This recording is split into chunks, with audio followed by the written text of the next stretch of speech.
Hello guys, मैं हूं सुमन कुमार और स्वागत करता हूं आपका अंग्रेजी इंग्लिश में। दोस्तों, पिछली वीडियो में हमने पढ़ा था प्रेजेंट परफेक्ट टेंस, उसकी आइडेंटिफिकेशन, उसका स्ट्रक्चर क्या होता है, चेंजिंग रूल, और उसके बाद हम लोगों ने देखा था कि बोर्ड एग्जाम में क्वेश्चन कैसे पूछते हैं और साथ ही साथ उसका हम लोग यूज भी देखे थे। अगर आप लोगों ने मेरा पिछला वीडियो नहीं देखा है तो डिस्क्रिप्शन बॉक्स में लिंक दिया गया है, वहां से आप लोग पिछला वीडियो देख सकते हैं। इस वीडियो में हम लोग बात करने वाले हैं प्रेजेंट परफेक्ट कंटिन्यूअस टेंस के बारे में। प्रेजेंट परफेक्ट कंटिन्यूअस टेंस क्या होता है, उसकी आइडेंटिफिकेशन, स्ट्रक्चर, यूज और बोर्ड एग्जाम में कैसे पूछेगा क्वेश्चन, वो भी हम लोग देखने वाले हैं। जिस हिंदी वाक्य की क्रिया के अंत में रहा है, रही है, रहे हैं, रहे हो, रहा हूं और साथ ही साथ इसमें टाइम एक्सप्रेसिंग वर्ड लगा हुआ हो, तो ये जो वाक्य होगा वो प्रेजेंट परफेक्ट कंटिन्यूअस टेंस का वाक्य होगा। यानी कोई भी वाक्य जिसके अंत में रहा है, रही है, रहे हैं इसे लगा हो और एक टाइम एक्सप्रेसिंग वर्ड जिससे ये पता चले कि ये जो वाक्य है वो कब स्टार्ट हुआ था। जो प्रेजेंट परफेक्ट कंटिन्यूअस टेंस का वाक्य होता है वो ये शो करता है कि कोई भी वाक्य पास्ट में स्टार्ट हुआ था और वो अभी तक जारी है। जो भी वाक्य ये शो करे कि कोई भी काम पास्ट में स्टार्ट हुआ और अभी तक जारी है, वो sentence present perfect continuous tense का सेंटेंस होगा। जैसे दिया हुआ है, वह 2 घंटों से उपन्यास पढ़ रही है। जब हम ये वाक्य किसी से करेंगे, जब हम वाक्य बोलते हैं तो क्या पता चल रहा है कि 2 घंटों से उपन्यास पढ़ रही है।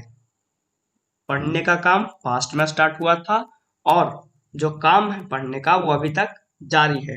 अगर हम वर्ड की क्रिया के अंत में अगर ध्यान दें तो क्या है, रही है लगा हुआ है और इसमें एक टाइम एक्सप्रेसिंग वर्ड 2 घंटा, एक टाइम एक्सप्रेसिंग वर्ड लगा हुआ है जो ये शो कर रहा है कि ये जो वाक्य है वो हमारा प्रेजेंट परफेक्ट कंटिन्यूअस टेंस का वाक्य है।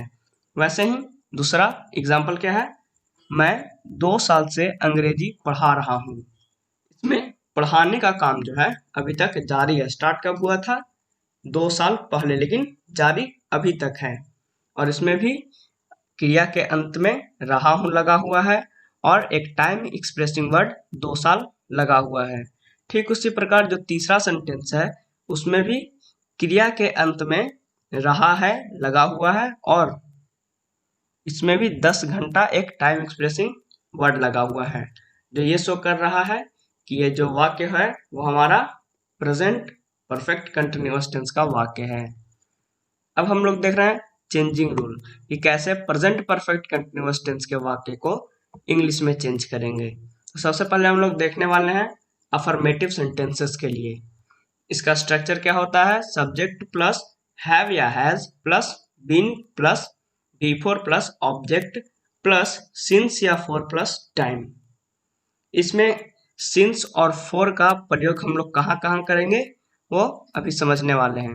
तो जो सिंस का प्रयोग होता है वो फॉर पॉइंट ऑफ टाइम, कोई भी टाइम जो एक निश्चित समय को शो करे, एक निश्चित समय के लिए हम लोग सिंस का प्रयोग करते हैं। और एक पीरियड ऑफ टाइम, एक अवधि, यानी किसी भी समय का अवधि का जिससे बोध हो उसके लिए हम लोग फॉर का प्रयोग करेंगे। जैसे सिंस का प्रयोग हम लोग मॉर्निंग, मंडे, 2 o'clock, 1990। इससे क्या पता चल रहा है कि ये जो टाइम है वो एक पॉइंट ऑफ टाइम है। मतलब 2 o'clock कहने से पता चल रहा है कि कोई भी काम ठीक 2 बजे स्टार्ट हुआ था। 1990 कहने से पता चल रहा है कोई भी काम 1990 में ही स्टार्ट हुआ था। और मंडे यानी एक निश्चित डे का नेम है। वही फोर का प्रयोग हम लोग 2 आवर, 6 मंथ, 5 ईयर etc, यानी 2 घंटा पहले। इससे हमको ये तो पता चल रहा है कि जो काम है वो 2 घंटों से हो रहा है, लेकिन कौन से 2 घंटों से हो रहा है, कितने बजे से हो रहा है, ये तो पता नहीं चल रहा है। इसीलिए पीरियड ऑफ टाइम है 6 मंथ। 6 मंथ करने से ये तो पता चल रहा है कि हमारा जो काम है वो 6 महीना पहले से स्टार्ट हुआ था, लेकिन कौन से 6 महीना पहले से स्टार्ट हुआ था ये तो पता नहीं चल रहा है कि इस साल हुआ था, पिछले साल हुआ था, 10 साल पहले हुआ था या कब हुआ था, ये तो स्टार्ट नहीं पता चल रहा है इसमें। तो ये पीरियड ऑफ टाइम होगा 5 ईयर। इसमें भी वैसे ही पीरियड है, लेकिन कोई निश्चित टाइम नहीं है, तो ये सब के लिए हम लोग फॉर का प्रयोग करेंगे। आइए इस एग्जाम्पल से समझते हैं। पहला एग्जाम्पल है, मैं 2 महीनों से इस विद्यालय में पढ़ रहा हूँ। इसमें क्या है, जो पढ़ने का काम है वो कब से स्टार्ट हुआ था, 2 महीना पहले से, और अभी तक ये काम जारी है, यानी ये प्रेजेंट परफेक्ट कंटिन्यूअस टेंस का वाक्य है। आइए इसका स्ट्रक्चर इसमें अप्लाई करते हैं। तो सबसे पहले हम लोग सब्जेक्ट देखेंगे। सब्जेक्ट इसमें क्या है, मैं के लिए आई का प्रयोग करेंगे। उसके बाद हैव या हैज अकॉर्डिंग टू सब्जेक्ट। तो आई के साथ हमने बताया था कि हैव का प्रयोग होता है, तो हो जाएगा हैव, उसके बाद बीन जो स्ट्रक्चर में है, उसके बाद भी फॉर, इसमें वर्ब क्या है, पढ़ना के लिए रीड, और बी फॉर रीडिंग, तो हो जाएगा आई हैव बीन रीडिंग। उसके बाद ऑब्जेक्ट दिस स्कूल, उसके बाद टाइम, इसमें जो टाइम है वो 2 महीना यानी एक पीरियड ऑफ टाइम है, तो इसके लिए हम लोग फॉर का प्रयोग करेंगे। उसके बाद टाइम, यानी I have been reading in this school for 2 months। Next example है, दीपक 1 साल से व्यायाम कर रहा है। इसमें सब्जेक्ट क्या है, दीपक, और दीपक क्योंकि एक सिंगुलर नाउन है, यानी एक सिंगल पर्सन के लिए उपयोग हुआ है, तो इसके लिए हम लोग हैज का प्रयोग करेंगे। उसके बाद बिन, उसके बाद व्यायाम करना का होता है टेक एक्सरसाइज, और इसका बिफोर हो जाएगा टेकिंग एक्सरसाइज। उसके बाद टाइम, टाइम क्या दिया हुआ है, 1 साल। 1 साल क्या हुआ हमारा, पीरियड ऑफ टाइम। इससे ये पता चल रहा है कि कोई भी काम 1 साल पहले, जो दीपक को व्यायाम करने का काम था 1 साल पहले स्टार्ट हुआ था, लेकिन कौन से 1 साल पहले स्टार्ट हुआ था ये तो पता नहीं चल रहा है, यानी ये पीरियड ऑफ टाइम हुआ, इसके लिए फॉर का उपयोग। उसके बाद फिर 1 ईयर, यानी Deepak has been taking exercise for 1 year. Last example है, प्रियंका जनवरी से तुम्हें प्यार का पाठ पढ़ा रही है। ये भी जो वाक्य है वो हमारा प्रेजेंट परफेक्ट कंटिन्यूअस का वाक्य है, क्योंकि जो यहाँ पर प्यार का पाठ पढ़ाने का काम है वो जनवरी से ही स्टार्ट हुआ था, लेकिन अभी तक वो जारी है। लास्ट में रहा रही है ये भी लगा हुआ है, और जो टाइम है वो भी दिया हुआ है, एक टाइम दिया हुआ है, यानी ये जो वाक्य है वो हमारा प्रेजेंट परफेक्ट कंटिन्यूअस का वाक्य है। तो इसे सॉल्व कैसे करेंगे, इंग्लिश में कन्वर्ट कैसे करेंगे, तो सबसे पहले हम लोग सब्जेक्ट लिखते हैं। इसमें सब्जेक्ट क्या है, प्रियंका, उसके बाद हैव या हैज अकॉर्डिंग टू सब्जेक्ट, तो इसके साथ हम लोग हैज का प्रयोग करेंगे। क्यों, क्योंकि एक सिंगल पर्सन का नाम है, तो इसके लिए हैज, उसके बाद बीन, उसके बाद बिफोर, इसमें वर्ब क्या है, पढ़ाना, तो बिफोर हो जाएगा इसका टीचिंग। उसके बाद ऑब्जेक्ट, ऑब्जेक्ट क्या हो जाएगा, you a lesson of love, यानी तुम्हें प्यार का पाठ, ये हमारा ऑब्जेक्ट है, तो ऑब्जेक्ट लिख देंगे। उसके बाद सिंस या फॉर, तो जनवरी जो है वो हमारा एक पॉइंट ऑफ टाइम है, जनवरी पता चल रहा है कि जो महीना है वो हमारा जनवरी है, तो इसके लिए हम लोग सिंस का प्रयोग करेंगे। और फिर टाइम एक्सप्रेसिंग वर्ड, यानी जनवरी, क्या हो जाएगा, Priyanka has been teaching you a lesson of love since जनवरी।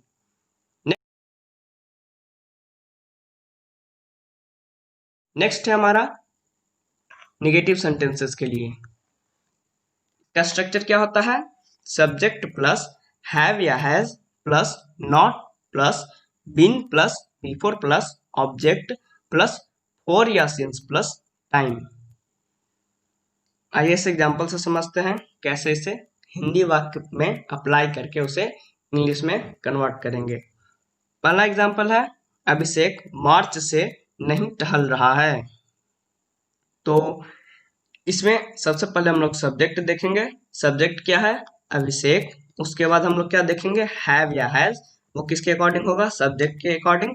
इसमें सब्जेक्ट के अकॉर्डिंग, तो सब्जेक्ट है अभिषेक, अभिषेक सिंगल पर्सन के लिए बोध करा रहा है, तो जो अभिषेक के साथ हम लोग उपयोग करेंगे वो हैज का करेंगे। उसके बाद नॉट, उसके बाद बिन, उसके बाद भी फॉर, इसमें वर्ब क्या है, टहलना, तो टहलना का वॉक होता है और बिफोर हो जाएगा वॉकिंग। उसके बाद ऑब्जेक्ट, ऑब्जेक्ट तो इसमें नहीं दिया हुआ है तो नहीं लिखेंगे। उसके बाद सिंस या फॉर, तो सिंस या फॉर अकॉर्डिंग टू हमारा टाइम एक्सप्रेसिंग वर्ड होता है, तो टाइम एक्सप्रेसिंग वर्ड इसमें है मार्च। मार्च एक पॉइंट ऑफ टाइम है, इसीलिए इसके साथ हम लोग सिंस का प्रयोग करेंगे। उसके बाद टाइम यानी मार्च, क्या हो जाएगा, Abhishek has not been walking since March. Next example है, मैं बचपन से नृत्य नहीं सीख रहा हूँ। इसमें सबसे पहले हम लोग सब्जेक्ट देखेंगे। सब्जेक्ट क्या है, मैं, इसके लिए आई का प्रयोग। उसके बाद हैव या हैज अकॉर्डिंग टू सब्जेक्ट, तो आई के साथ हम लोग हैव लिखते हैं तो हैव हो जाएगा। उसके बाद नॉट, उसके बाद बिन, उसके बाद बिफोर क्या है वर्ब इसमें सीखना, तो इसका बिफोर क्या हो जाएगा लर्निंग। उसके बाद ऑब्जेक्ट डांस, उसके बाद सिंस या फॉर। तो बचपन एक मेमोरेबल टाइम है, जो मेमोरेबल टाइम होता है उसके लिए भी हम लोग सिंस का प्रयोग करते हैं, तो यहाँ पर सिंस का प्रयोग करेंगे। उसके बाद टाइम चाइल्डहुड। लास्ट एग्जाम्पल है हमारा, वे लोग 2 घंटों से नहीं खेल रहे हैं। तो सबसे पहले हम लोग इसमें भी सब्जेक्ट देखेंगे। सब्जेक्ट क्या है, दे। उसके बाद हैव या हैज, तो इसके साथ हम लोग हैव का प्रयोग करते हैं तो हैव हो जाएगा। उसके बाद नॉट, उसके बाद बिन, उसके बाद खेलना, ये वर्ब हुआ, तो खेलना का इंग्लिश होता है प्ले और इसका बिफोर हो जाएगा प्लेइंग। उसके बाद फॉर या सिंस अकॉर्डिंग टू टाइम, तो 2 घंटा ये हमारा पीरियड ऑफ टाइम है, क्योंकि जब हम 2 घंटा बोलते हैं तो ये पता नहीं चल रहा है कि 2 घंटा कब से होगा स्टार्ट, इसलिए इसके साथ हम लोग फॉर का प्रयोग करेंगे। उसके बाद 2 आवर्स, ये हमारा टाइम हो जाएगा। अब है changing rule of interrogative sentences. Interrogative sentence को हम लोग इंग्लिश में कैसे चेंज करेंगे, तो सबसे पहले इसका स्ट्रक्चर देखते हैं। स्ट्रक्चर क्या होता है, WH वर्ड प्लस हैव या has plus subject plus been plus before plus object plus since या for plus time plus question mark. अब हम लोग इसे सेंटेंसेस में अप्लाई करके देखेंगे कि कैसे इंट्रोगेटिव सेंटेंस का हम लोग इंग्लिश में कन्वर्ट करते हैं। पहला एग्जांपल है हमारा, क्या रमेश 10 बजे से यहाँ काम कर रहा है। ये जो हमारा सेंटेंस है वो WH इंट्रोगेटिव सेंटेंस है, यानी अगर हम ये सेंटेंस किसी से करते हैं, ये क्वेश्चन हम किसी से करते हैं, तो हमारा आंसर या तो यस में या तो फिर नो में आएगा। इसीलिए इसमें हम लोग WH वर्ड का उपयोग नहीं करेंगे और बाकी जितना भी है वो हमारा स्ट्रक्चर हो जाएगा। यानी इसका स्ट्रक्चर क्या हो जाएगा, हैव या has plus subject plus been plus before plus object plus for या सिंस प्लस टाइम। तो इसे हम लोग सेंटेंस में अप्लाई करते हैं। तो सबसे पहले हम लोग हैव या हैज अकॉर्डिंग टू सब्जेक्ट, इसमें सब्जेक्ट क्या है रमेश, तो इसके अकॉर्डिंग हम लोग हैव या हैज का प्रयोग करेंगे, यानी इसके साथ हम लोग हैज का प्रयोग करते हैं। तो हो जाएगा सबसे पहले हैज, उसके बाद रमेश, उसके बाद बीन, उसके बाद बिफोर, इसमें वर्ब क्या है काम करना, तो हो जाएगा बिफोर वर्किंग। ऑब्जेक्ट हो जाएगा यहाँ, तो इसका हो जाएगा यहाँ का हेयर। उसके बाद सिंस या फॉर, 10 बजे से हमारा पॉइंट ऑफ टाइम है तो इसके लिए हम लोग सिंस का प्रयोग करेंगे। उसके बाद टाइम 10 o'clock, क्या हो जाएगा, has Ramesh been working here since 10 o'clock। Next example है, क्या तुम 2 घंटों से संगीत सीख रहे हो। तो इसमें सबसे पहले हम लोग ये देखेंगे कि ये जो क्वेश्चन है वो हमारा यस नो इंट्रोगेटिव का है या फिर WH का। तो ये जो क्वेश्चन है हमारा यस नो का है, तो यस नो वाला स्ट्रक्चर क्या होगा, have has plus subject plus been plus before plus object plus for या since plus time plus question mark. तो इसके अकॉर्डिंग हम इसको बनाते हैं। तो सबसे पहले हैव या हैज अकॉर्डिंग टू सब्जेक्ट, तो इसमें सब्जेक्ट क्या है यू, और यू के लिए हैव, तो हो जाएगा हैव, उसके बाद यू, उसके बाद बीन, उसके बाद बिफोर, वर्ब इसमें है सीखना, तो बिफोर क्या हो जाएगा लर्निंग, उसके बाद ऑब्जेक्ट यानी म्यूजिक, उसके बाद सिंस या for according to time expressing word. इसमें टाइम एक्सप्रेसिंग वर्ड क्या है 2 आवर्स, तो इसके लिए हम लोग सिंस का प्रयोग करेंगे क्योंकि ये पीरियड ऑफ टाइम है। उसके बाद 2 घंटे का 2 आवर्स, यानी have you been learning music for 2 hours. अगला एग्जांपल है आप सुबह से क्यों पढ़ा रहे हैं। तो ये जो क्वेश्चन है वो हमारा WH वर्ड का क्वेश्चन है। क्यों? क्योंकि अगर हम ये क्वेश्चन किसी से करेंगे तो ये उसका आंसर यस नो में ना देके क्या देगा, फुल एक्सप्लेनेशन में या फिर कुछ और देगा। तो ये जो क्वेश्चन होगा हमारा वो WH इंट्रोगेटिव का होगा और इसका स्ट्रक्चर वही जो ऊपर में लिखा गया था। क्या? WH वर्ड प्लस हैव या has plus subject plus been plus V4 plus object plus for या since plus time plus question mark.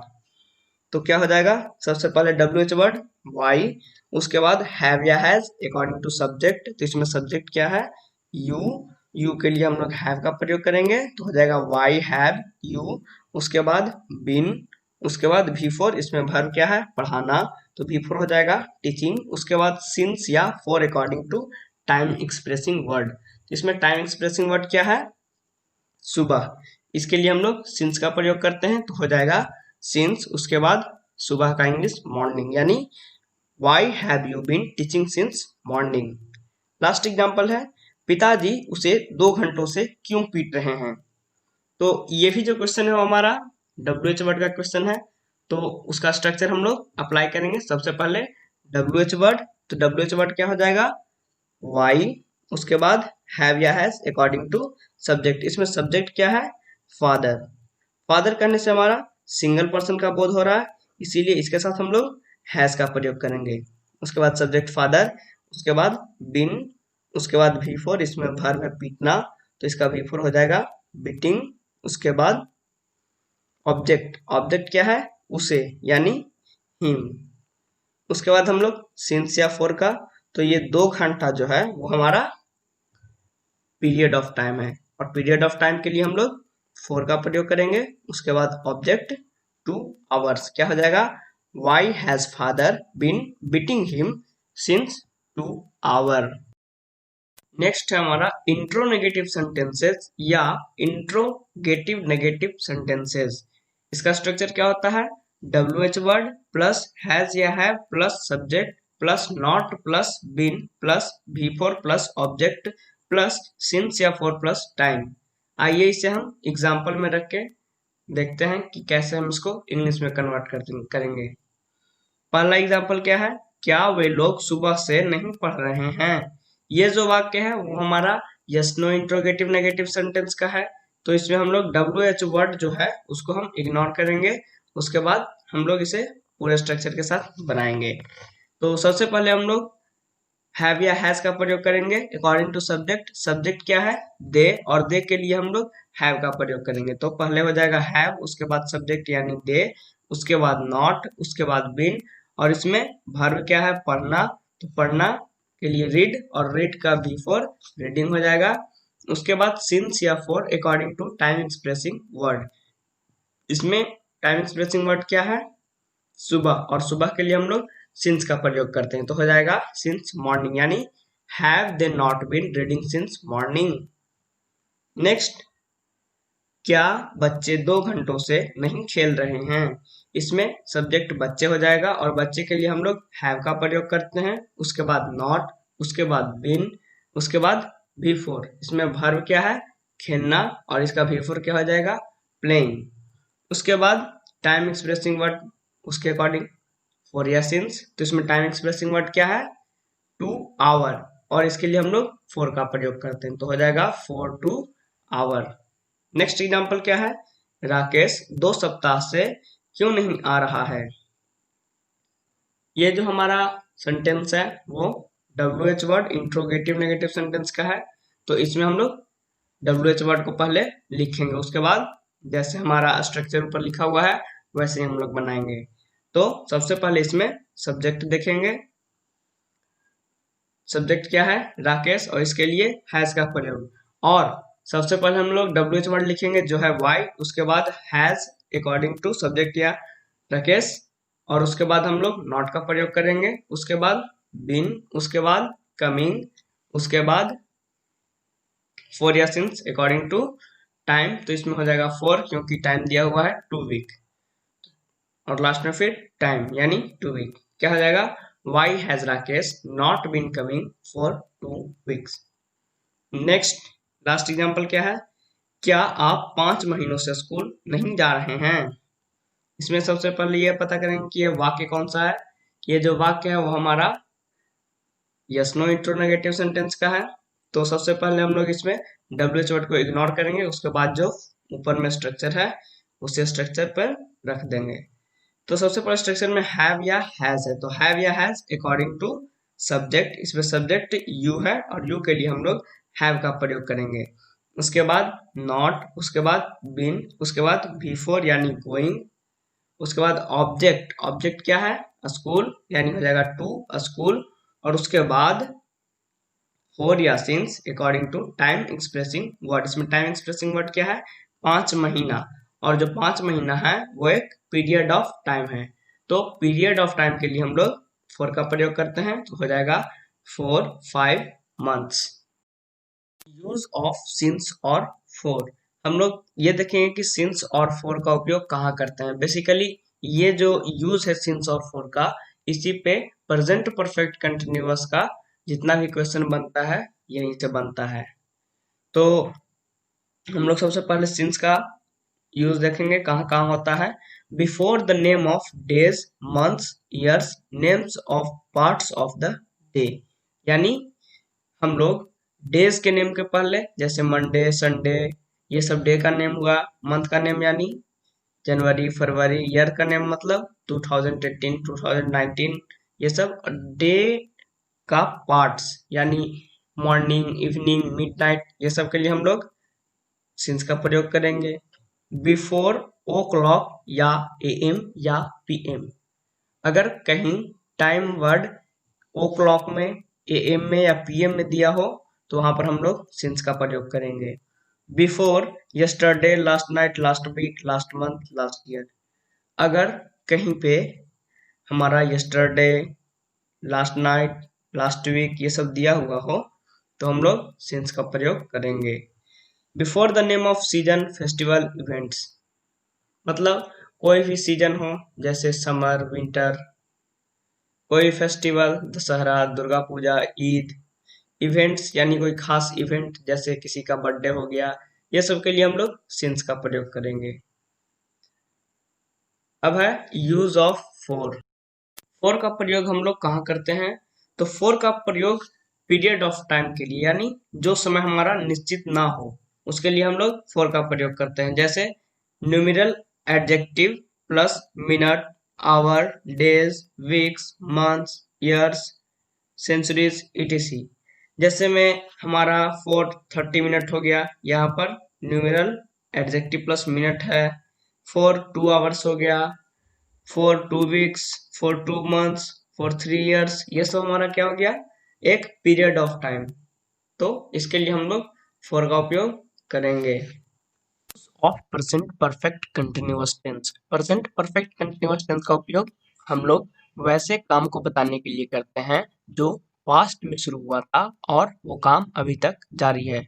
वैसे काम को बताने के लिए हम लोग प्रेजेंट परफेक्ट कंटिन्यूअस टेंस का उपयोग करते हैं। आइए हम लोग कुछ क्वेश्चन प्रैक्टिस करते हैं। पहला क्वेश्चन क्या है?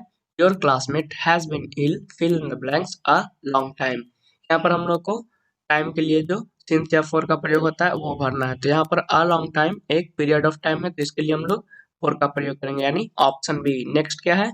I have not seen her fill in the blanks the past 6 month. तो क्या होगा? ये भी जो द पास्ट 6 मंथ्स है वो क्या है? एक पीरियड ऑफ टाइम, तो इसके लिए भी हम लोग फॉर का प्रयोग करेंगे। Next, the publisher has not seen me fill in the blanks Sunday. जो संडे वो हमारा एक पॉइंट ऑफ टाइम है, तो इसके लिए सिंस का प्रयोग करेंगे, यानी ऑप्शन ए। नेक्स्ट क्या है? She has been learning music fill in the blanks 2 months. जो 2 मंथ्स है वो हमारा एक पीरियड ऑफ टाइम है, इसीलिए इसके साथ हम लोग फॉर का प्रयोग करेंगे, यानी option B. He fill in the blanks from fever since last night. ये सेंटेंस हमारा प्रेजेंट परफेक्ट कंटिन्यूअस का सेंटेंस है, तो इसके लिए हम लोग ही हैव या हैज उसके बाद बीन प्लस सफरिंग यानी बी फोर का उपयोग करेंगे। तो ही के साथ हैज का प्रयोग होता है, इसीलिए ये ऑप्शन सी होगा। नेक्स्ट क्या है? I fill in the blanks working for 2 hours. तो यहाँ पर आई के लिए हैव और उसके बाद बीन, क्योंकि ये जो सेंटेंस है वो हमारा प्रेजेंट परफेक्ट कंटिन्यूअस का सेंटेंस है, तो उसके स्ट्रक्चर के अकॉर्डिंग हम लोग बनाएंगे। इसका ऑप्शन हो जाएगा ऑप्शन डी।